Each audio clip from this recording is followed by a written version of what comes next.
So I've reviewed a number of inflatable sleep pads on my channel, but nothing quite like this. This is the gorgeous Double 17 from the company KingCamp. If you're interested in hearing more about it, keep watching. Now, before we get started, I do want to thank the company KingCamp for sending out the gorgeous Double 17 air mattress so that I can share it with you. So this came as part of a package from KingCamp. They actually sent out 3 items. The item that I had requested because I was interested in reviewing was a canvas teepee hot tent. I've yet to bring that review to you, but I will at some point. They offered to send out a wood stove to go with it, which I gratefully accepted. I have done some testing on that, but the full long-term review is yet to come out. And the last thing is something they offered that wasn't even on my radar, which is this air mattress. So what I thought I would do is just open the air mattress up, inflate it for you so that I can give you some specifications, talk about its key features, but I've also brought along an air mattress that we have camped with in the past. It's one of the regular inflatable air mattresses from the company Intex, about the same size, but a completely different thing altogether. All right, let's get started. All right, what makes sense to do is go through a few of the specifications even before we take it out of the bag, because it's what you'll want to know is just how big and how heavy it is while it's still in this stuff sack. So as it is in the bag, all included, it comes in at about 9.1 pounds. Very reasonable. Actually, I think it's maybe a little lighter than my double air mattress from Intex, but we'll get to that in a few minutes. It has a stuffed bag size of 30 inches in length and about 14 inches in diameter. Truly, the diameter is a little bit about how tightly you can actually roll it up as it's being deflated. One thing I like about this is that the stuffed sack itself actually has lots of room in it. There's room for, if you don't get it as rolled as tight as you feel it should be, or you'd like to be able to get it, that's one of the downfalls of a lot of stuffed sacks in terms of whether it's a sleeping bag, a tent, a tarp, or another air mattress. I find often that you try to get them back in when you're finished your camp trip and you just want to go home. It can be a struggle to get them down to the right size. So having a bag that is larger than it needs to be is a real bonus, a real plus in my mind. But in addition, this stuff sack doubles up as a couple of things. First off, it has a nice adjustable shoulder strap, which you're probably going to want if you're going to carry it any distance. Not a hiking backpack or hiking item at all, but certainly for car camping.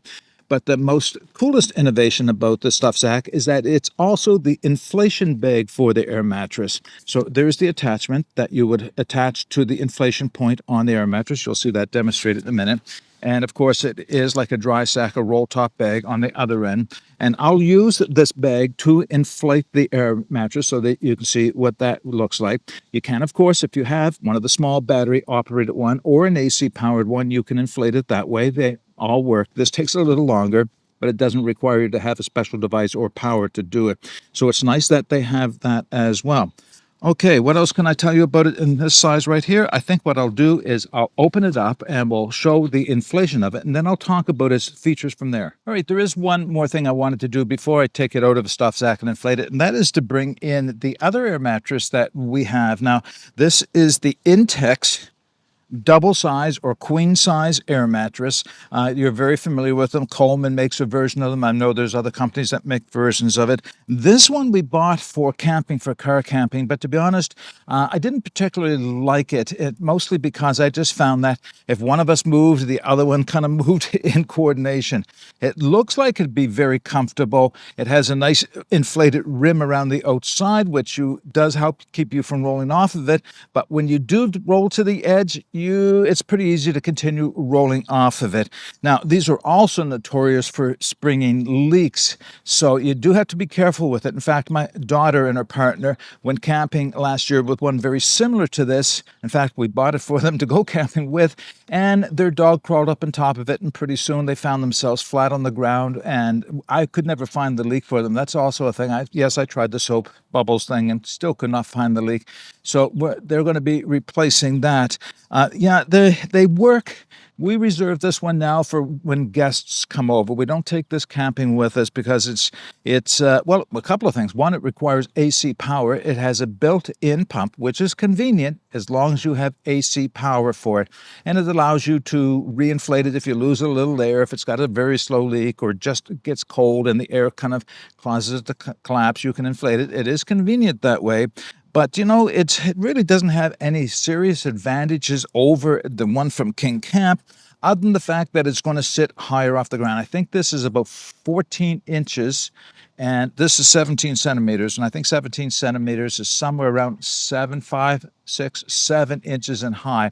So yeah, this is a little taller to sit on the edge of it than the KingCamp one is. But if that's not an issue for you, then really, you'll see the differences when I get it inflated. I'm not inflating the Intex today, just to let you know. You've seen those inflated before, and there's a lot of people who have videos on them. I'm more interested in showing you the KingCamp and taught you about its features. Now we'll get started. All right, so I went ahead and rolled the mattress out here on the lawn so that it would just save a couple of minutes time. Now, for as far as inflating the mattress goes, there are two valves on this end down here. I'm going to give you close-ups of those valves in a minute. One is your pretty much standard one-way valve with a flapper on the inside so the air doesn't back out. The other one is referred to as a Boston valve, and KingCamp says you can use both of them for inflation. I'm not sure what the attachment would be for the Boston valve, but I'll tell you, it's more of a dump valve. It doesn't have a check valve. It doesn't have a flapper or anything to keep you from losing your inflation. So I haven't been using it for anything other than deflation, but it is a good large 1.5-inch round diameter. So it deflates the air mattress very, very rapidly, which is also important when you're trying to put things away. So what I'll do is I'll be showing you those valves, but I wanted to show you how the stuff sack is used as an inflation bag for this. It takes a lot of refills to fill this thing up. So I'm going to start by inflating with the bag, but I did bring out one of my flex tail pumps so that I can finish the job off. I have it, why not use it? All right, so I'll show you how this works. So you start by, has an attachment, it snaps right into the inflation valve. Now, a little trick I've found, there is a zip-on, zip-off cover on top of the actual air mattress that comes with it. It's not an accessory, it's all part of it. It's a couple of things. One, being able to take it on and off means you can wash it when it gets dirty, so that's number one. Number two, it provides extra insulation or supportive comfort insulation on it, and it does make a difference. You can feel it when you're laying down on it. And the third thing is it gives you a little bit of insulative value for warmth. So one of the things the mattress does not have is an R value. There is no R value to tell you what temperatures you can expect to stay warm on top of this mattress. Having said that, I've used it somewhat. Well, I've used it a number of nights out here over the spring and into the early summer, but I have not used it in very cold weather. I don't see it as something I likely would use in cold weather, so I can't attest to how comfortable it actually is. So the reason I mentioned the cover at this point is that the valves are behind it. Now, there is access to the valves through that cover, but they're a little awkward. So what I tend to do is just roll the cover off of the end so that I have my valve exposed. I'll be showing, again, I'll show you the valves in a few moments' time. And then I can attach it directly on, snaps on. All right. And I'll move back a little way to give myself some room. And from here on in, it works very much like all the other inflation valves. Catch as much air as you can with the bags. It actually helps to blow in a little bit to inflate it. And from there, press the air into the air mattress. I've never actually counted to see how many bagsfuls it will take to do this. Maybe I'll do that sometime. But honestly, if I have an air pump, why wouldn't I use that?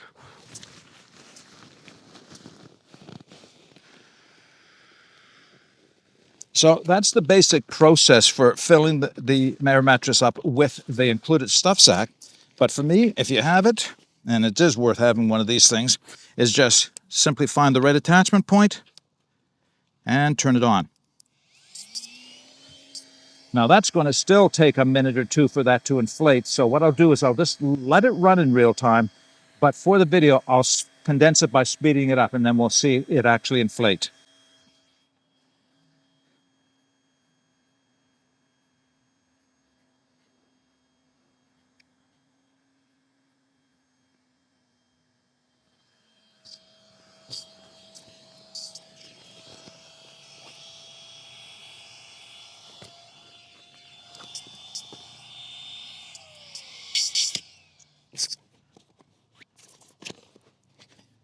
All right, now that it's fully inflated, I can pull the corner of the mattress cover back over the top,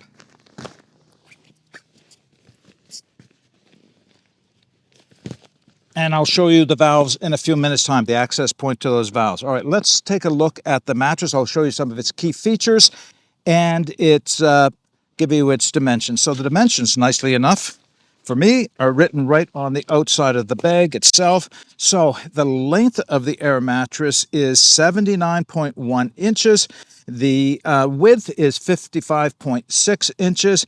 And with the cover on top, fully inflated, it is 17 centimeters. So what's that? Something around 6 inches or 6.9 inches or 9 inches high. That's how tall that is, 9 inches high.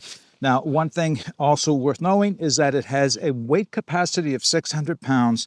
So 2 good-sized adults should be able to sleep on this in plenty of comfort as long as they find it not too narrow for the 2 of them to be on it. All right, I'm going to take the camera off of the tripod and I'll show you a few of the key features for the AirPad. All right, I can start by showing you the inflation valves. I turned it upside down. So there is the primary inflation valve that I just used. You can see it where its peekaboo hole, for lack of a better term, comes through the cover that goes over the top, but you can still get access to it. I just found it a little bit easier to peel the cover back, but maybe it's a better idea to inflate through here. Now there is the Boston valve that I use as a dump valve only, and if I twist that off, this thing will lose its air very, very quickly. Now I'm going to turn the mattress to its side to take you to the next key features. You can see here where it is zipped on, that outside cover again for taking it off for washing. That makes sense, of course. So this material is a synthetic, obviously, and this is not your general, vinyl air mattress. This is a woven fabric that is super strong. It's going to be super resistant to punctures and any tears or anything else, or even overinflation. I mean, I've got that inflated very, very tightly, and you can see that it doesn't seem to be causing any problems in terms of pressing on it. I'm going to get on this because there's a few features that are worth showing you from while I'm laying on it. But I wanted to show you at this point is this. Maybe it helps if I bring it a little closer to the camera. These points right here are attachment points from the top level to the bottom, or in this case, the bottom to the top. There's 192 of them. They're RF welded pillars that go from top to bottom that make it so that there's open air in between. There is no direct connection from this layer to the other layer where cold can conduct through. But what they allow for is stability right across the whole air mattress, unlike ones that are just huge balloons where you sit on one side and the other side goes up, or you lay in the middle and it sinks in the middle. This one is kind of like a spring-loaded air mattress or a spring-loaded mattress on your home bed, and will keep it very, very stable all the way around. Now I'm going to flip the mattress over, and I think the best thing to do is to reposition the camera to show you the next feature. So one of the features of this air mattress that I really appreciate is the stability of the mattress itself. So what I have found is laying on it and rolling over on it, I don't get that waterbed feeling. And that's quite important because, of course, that would get annoying during the night. And if you have a partner with you on it, it means if one of them rolls over, then the other person's going to feel it. And if you're a light sleeper, and I am, then it's very likely to wake me up. But here's the other thing that's all important and often left out of air mattress design is what's known as edge stability. Can you end up close to the edge without having it collapse and rolling off? And I'm literally leaning off the side of the air mattress. And I have other air mattresses. If I got to this point, the thing just would have collapsed and I would have landed off on the ground. So this one has great edge stability. It's probably one of the most important features about this air mattress. Okay, I've given you all the features that I think are worth seeing. I want to talk about my experiences using it for a few minutes. All right, I wanted to start by talking about why it is that I'm actually demonstrating the KingCamp Gorgeous, that's the name of it, Gorgeous Double 17 standing for 17 centimeters high, which of course is 9 inches. The reason I'm demonstrating it out here instead of inside of the tent is twofold. First off, we won't be taking this car camping with us, Gina and I. Reason being is we like to be higher off of the ground. If we're going to be there for 2 weeks car camping, getting up and down off of the ground, even if it is 9 inches high, is just a little bit more. If we have an option, and we have cots that give us 15 inches height, then it's a little easier. I think enough said for people who understand what I'm saying there. However, if I'm spending a couple of nights in a tent by myself, I certainly don't mind getting up and down off of something that is that low. Now, the other reason I'm using it out here is because I felt it was intended to be used with the canvas teepee tent that KingCamp had sent to me. And I put the tent up, I put the mattress in it, and it fits barely. It touches the wall on one side and it touches the central pole on the other side. It really jams it up too much. It's not meant for that type of use. I really don't think that it is. You could press it into service for that, but it wouldn't be my choice to use it inside of that teepee tent. And the reason being, of course, is the teepee goes right down to the ground at angle, so that as you approach the edge of the tent, you start losing any height, which kind of forces you back towards the middle. So when this is actually pushing against the outside of the tent and pushing against the central pole, well, you understand what I'm saying. It's really taking up too much room inside of the tent. Plus, it'll only be me in the tent. I really don't need anything this big to sleep on while I'm in the tent by myself. Okay, so my impressions and using it, I have slept on it 3 nights in that canvas tent. Yes, that's how I know about the size fit of it, is that it's an exceptionally comfortable, exceptionally stable air mattress. You know, I would like to see this created in a single size air mattress, because the work and the technology that went into this double air mattress make it at least as good as any of the expensive, well-known brand name air mattresses that are designed for hiking. The only thing is because of the design, because of the materials that went into this, well, you saw the size of it. It takes up quite a bit of size in that bag. Even a single would take up quite a bit of a size. But for car camping, size and weight, maybe that's not as much of an issue. For backpacking, yeah, of course it is. But this is so much more comfortable than any of the other air mattresses that I've used, including this Intex, which is rated very highly. And as I've mentioned before, they, even regardless of the best ones, they can be subject to leaks. So you got to take extra care to make sure that there's nothing sharp on the ground and the animals with claws don't get up on top, or anything sharp in your pockets type of thing. I think you know the drill there. Okay, that's everything I wanted to say about the KingCamp gorgeous double air 17 air mattress. I'm going to be putting all the specifications, of course, and the links in the video description. And you're welcome to leave any comments or questions you might have about the air mattress in the comments section. I will be coming back with a review of the canvas tent and the wood stove at a later point. But until then, get out and explore and take that path less traveled, because it will make all the difference. Bye for now.